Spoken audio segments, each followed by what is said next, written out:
All right, before I get into some of these other topics, let's talk AP Top 25 because there was a lot of noise yesterday about the order of some of these teams. And I mean, let's just get into it. I don't think I've done one of these in a couple of weeks anyway. So let's start out. One, two, three, nothing's changed. UCLA, South Carolina, Notre Dame, they're all at the top. They're all right where they should be. Nothing much to talk about there. I see that UCLA has been resting bets a little bit. South Carolina, they look a lot stronger. They're looking to take over that top spot sooner than later because, well, we'll see. I'll let it play out. But yeah, Notre Dame, they have a lot softer of a conference schedule than UCLA and South Carolina, so they're lingering. They're a dangerous team. USC, they swapped places with UConn, understandably so. They beat them right. Now that they have Kennedy back, especially, they're looking like a top four team. Texas, here's where we get into a little bit of the controversy. Texas moved up one spot. They switched spots with LSU. LSU fans are not happy about that. They're wondering how did LSU drop when they didn't even lose a game this past week or at all, actually. I know the answer. I'll be honest with you guys. This is why I love the SEC because the fans are very passionate, borderline delusional. Some of my favorite fans to talk to.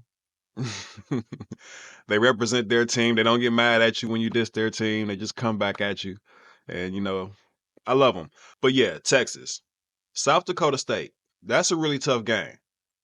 That's a tough team that they beat, and they beat the hell out of them. About 46 points. And a lot of other teams haven't. South Dakota State, they beat Wisconsin, they beat Oregon, they beaten Creighton. Um, some other top 10 team they took to about a 5-point game. They lost. They're a tough win, and Texas beat the hell out of them. Meanwhile, LSU, you can't really beat UIC by 18 points. That's not acceptable. That's a 2-16. It was just 2 games ago that you guys allowed Stanford to take you to overtime. All right. Washington scared the hell out you. You only beat them by 1 point. That was a 68-67 or something like that. You were 1 point away to losing to Washington. Both Stanford and Washington are unranked, by the way. So that's why. That's why you didn't beat UIC by enough points. And that's why when I hear some people talk about team stat padding, it's just an uninformed take because it's not just about winning, it's also how you win. That could be the difference between being a 2 seed and a 3 seed, or a 3 seed and a 4 seed. And so, like if UCLA beats Elon by 45 points and now you're USC, you can't go in there and win by 22. You have to, that might get you a 3 seed come tournament time. So that's what happened. But the good news for LSU is they're in the same exact division, same exact conference rather, as Texas. So they have a head-to-head matchup. They'll be playing pretty much the exact same schedule. So, you can't ask for more for LSU. You hold your own fate in your own hands. Just make sure that, when you play teams like Alabama, you beat them by more than Texas does and so forth, and you win that head-to-head, and you'll be above them. Now, UConn at 7, it is what it is. They're going to be there for a while because they're the only ranked team in the Big East. They don't have much competition in their conference. Um, the 2 losses that they took are to 2 good teams, so they're not going to get dinged much for that.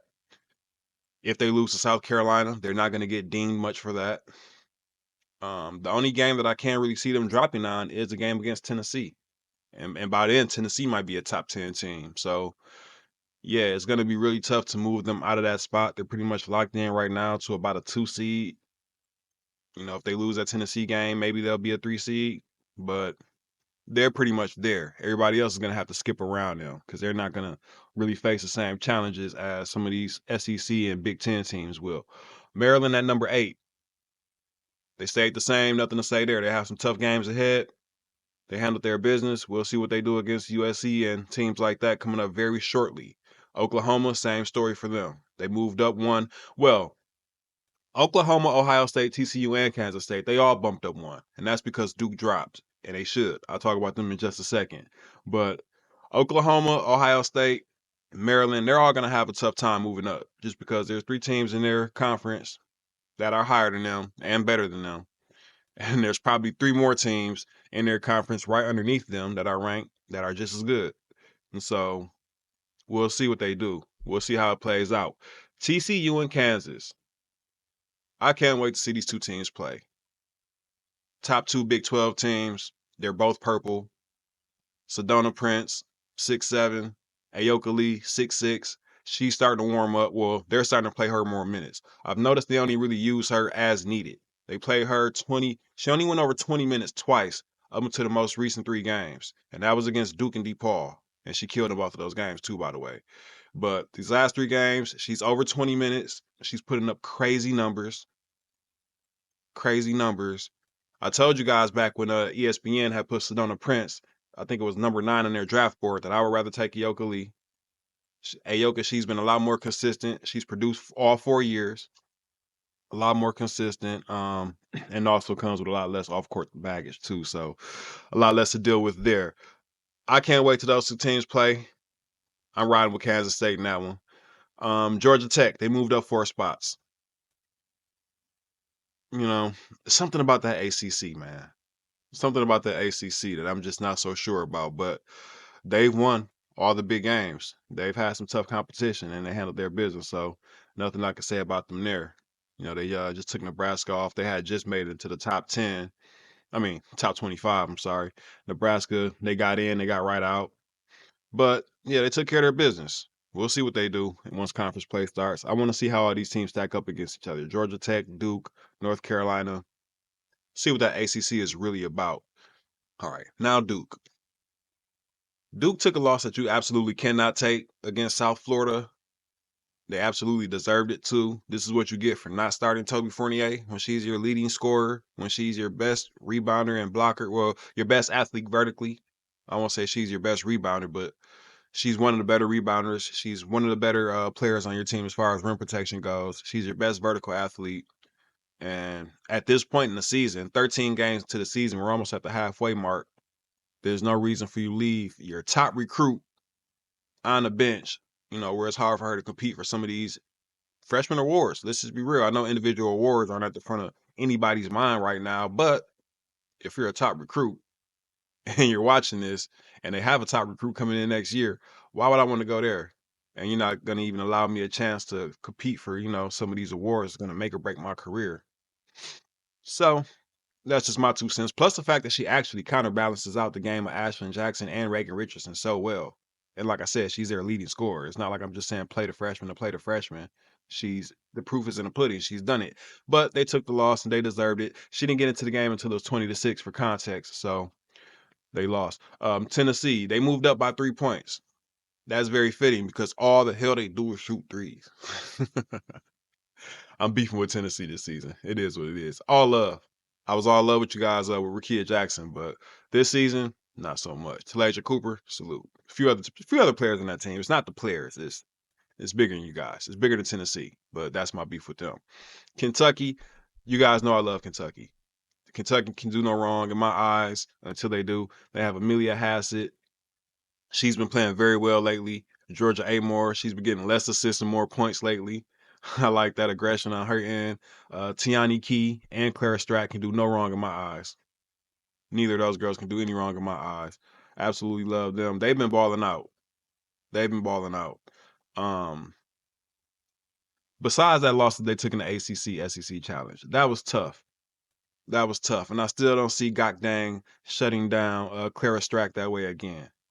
I think that was a 1 game thing, but Kentucky, they're playing well. I still have Tiani Key and Clara Strack high on my list of most improved players for this season. Clara Strack was leading, especially after that Illinois game, but Camille Pierre for Vanderbilt, she's taking that lead over and starting to pull away with it as well. So we'll see how that goes. But either way, they're playing well. Clara Silva, she's coming along. She's coming along. I figure by the end of the season, she'll be much more of a part of what they do. She already is a big part, but she'll be even more of a big part of what they do. North Carolina, I'm sleep. I'm sleep on North Carolina, man. And I know they beat the team that I love so much by 19 points. But other teams below them and above them just have a little bit more star power. And I know they're more than the sum of their parts, obviously. But I'm just not sold on them. God dang, she's cool. Just not sold on them at all. I look at a team like West Virginia, who just dropped 4 spots, and I mean that makes sense with the loss that they took. But still, I'd rather bet on JJ Quinterly. I'd rather put my money on Jordan Harrison. I'm not talking gambling. I'm just talking about as far as who I believe in the tournament. And everything's not about the tournament, but for me it is. So I'd rather put my money on players like J.J. Quinterly, Jordan Harrison, even with Michigan. I know I have Grace and Julia. They're going to show up. Alabama, they have a lot of firepower. I'm just not really sold on North Carolina, to make a long story short. All right. West Virginia, I've given you my opinion on them already. I think they're right where they belong. West Virginia, Michigan State, all of those teams can move up as high as 13. They can move down as low as 23, just to be honest with you. And they will because they're going to face, well, especially teams like Michigan State and Alabama and the SEC and Big Ten. They're going to face a lot of competition. So it's going to be tough. Cal, much improved. I watched their last game, their last two games actually, from start to finish. They're a tough team. They have a lot of offense. I believe that North Carolina State actually at 22 is on the rise. I've been saying this all season, but now they're not necessarily so much waiting on Caitlin Waymar to return. They have Tilda Trigger, 6'6", from Sweden. She's starting to look like a player that's positive in their rotation that can do some things. And so that kind of adds a little bit of balance to them with all of those strong guards they have. They have Zaza, Zoe, and Zam. Three Z's, don't sleep, right? Sanaya Rivers. So they have a lot of strong guards, but now that they have Tilda Trigger in there starting to kind of contribute a little bit more, it makes them a much more balanced team. And I like to see what they do later on in the season, especially if they get Caitlin Waymar back. Now they have a hell of a front court to go with a hell of a back court, and they're as good as anybody. I mean, anybody. All right, Michigan. It's going to be an up and down season for them, too. Same thing I said about Michigan State, right? They have to face Ohio State, USC, UCLA. They're not going to get too high, but I expect them to stay ranked all year. Even some teams in the Big Ten that's not ranked. All right. Nebraska was just ranked. Illinois was ranked earlier. Indiana was ranked. Wisconsin. They have the best big in the Big Ten. It's not Lauren Betts. It's Sarah Williams. Trust me, it's Sarah Williams, the Big Ten Defensive Player of the Year last year. Offensive game intact. Trust me, it's Sarah Williams. Rucker with Keomi McMiller. She's on a mission. You can see the look in her eyes. So there are no easy games in the Big Ten. Never mind the 7 teams that are ranked. There's another 4 or 5 teams that you still have to deal with. I'm pretty sure it's the same story in the SEC as well. But Michigan, solid swords, Olivia Olson, Mila Holloway, those 3 freshman guards, give them a few years. Maybe just give them 2 years. They're going to be tough. They're probably going to be looking like Notre Dame with the 3 guys they have right now in Citron, Miles, and Hidalgo. But I really like them. Right now, they still have Jordan Hobbs, a lot of senior leadership there in that starting lineup along with them. Michigan's going to be a tough out for anybody. Iowa, Hannah Stokey, a couple of tough losses. They'll bounce back. They'll stay ranked, I'm pretty sure. They are where they should be. I don't think they'll ever reach the top 10. I don't think they'll ever really reach past the top 15 this season, just to be honest with you. But I think they're a Sweet 16 level team, and I think they're as dangerous as anybody on that level. The same thing that I feel about Kentucky, the same thing that I feel about a team like Michigan State. They can beat a lot of teams that are in that top 8 and probably upset one of those teams and, make it a little bit farther than what we think. Ole Miss at 25, you guys are hanging on by a thread. I'm sleeping on Ole Miss as well. They're going away from KK Deans lately, though. I noticed that. I did notice that in their rotations. It was really heavy on her early on in the season, and now they've moved towards, some of the youth they have there. So we'll see how that plays out for them. Hopefully, they start to perform a little bit better. But there's teams underneath them that received a few votes that we can see here that I still believe are better than Ole Miss. Nebraska, Vanderbilt for sure. I think those 2 teams could possibly take over that 25th spot. I'm still waiting to see Florida State make their appearance on this top 25 again. I believe that they'll take somebody's spot. I don't see them taking Iowa or Michigan spot, but let's just say I believe they'll be making an appearance sooner than later. So those are my thoughts on the top 25. It's a shame that Wisconsin didn't even get one single vote. It's too early to start talking about transfers. It's borderline disrespectful, so I won't. But when it's time, I will. All right.